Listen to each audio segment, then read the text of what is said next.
নবী মুসলমান না। নবী কিভাবে মুসলমান না আপনাদেরকে বুঝাইয়া দেই। নবী যদি মুসলমান হয় তাহলে নবীও মুসলমান, আমরাও মুসলমান, তাহলে সমান সমান হয়ে গেলাম। নবীও মুসলমান, আমিও মুসলমান। হাদিস শরীফে আছে কুল্লু মুসলিমুন ইখওয়াতান, সকল মুসলমান পরস্পর ভাই ভাই।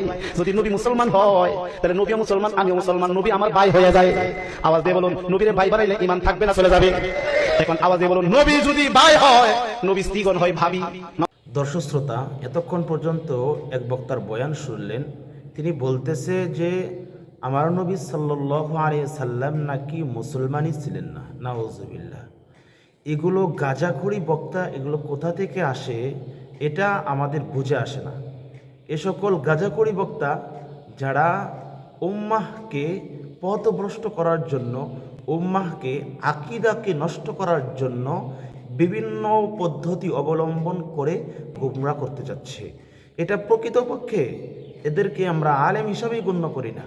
কারণ তারা বলতেছে আমার নবী বলে মুসলমানই ছিলেন না, অথচ আমার নবী সাল্লাল্লাহু আলাইহি ওয়াসাল্লাম মুসলমান ছিলেন না এ কথা বলার কারণে তো তার ইমানের ভিতরেই তো সন্দেহ এসে গিয়েছে।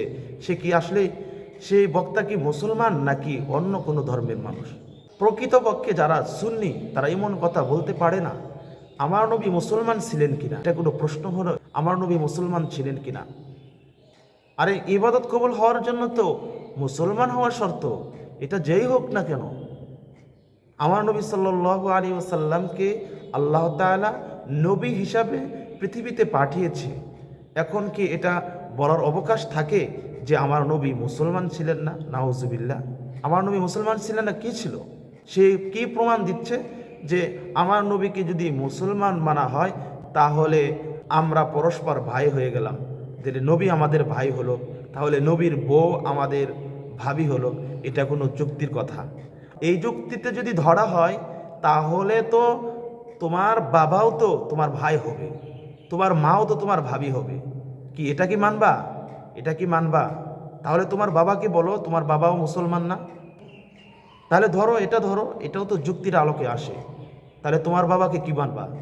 বলো তোমার বাবাকে কি মানবা? তোমার বাবা যদি তোমার ভাই হয় তাহলে ওনার স্ত্রী তো তোমার ভাবি হলো, তাই না? এটাই তো যুক্তির আলোকে আসে। এখন কি তোমার বাবাকে কি মুসলমান মানবা নাকি বাবা হিসাবে স্বীকৃতি দিবা? এটা একদমই গাঁজাখড়ি কথা যে মুসলমান মানলেই নবীজি আমাদের ভাই হয়ে যাবে, এটা এমন কথা না। আল্লাহ নবী সাল্লাল্লাহু আলাইহি সাল্লাম মুসলমান ছিলেন না তো কি ছিলেন? কি ছিলেন? আপনি শুধু যুক্তির আলোকে দেখলেন। এই যুক্তির আলোকে দেখা এটা মোটেও এটা গ্রহণযোগ্য কোনো কথা না। এ সকল ভণ্ড থেকে আমাদের সকলের বিরত থাকা উচিত। এই সকল ভণ্ডরা উলামা ইকরামের মধ্যে মতবিরোধ সৃষ্টি করে উম্মাহকে আকীদাগত সমস্যা মধ্যে ফেলিয়ে তারা জাহান্নামে নিতে চায়। অহেতুক প্রশ্ন করব যে আদম আলাইহিস সালামের বাবার নাম কি? এই প্রশ্ন করার কোনো দরকার আছে? এই প্রশ্নের সাথে আমার কোনো জীবনের, আমার কোনো পারিবারিক সম্পর্ক আছে? এই প্রশ্ন জেনে আমার কোনো লাভ হবে? আমার কোনো একটা সওয়াব হবে? আবার বলে শয়তানের বাবার নাম কি? এটা কোনো প্রশ্ন হলো? শয়তানের বাবার নাম কি? অহেতুক প্রশ্ন।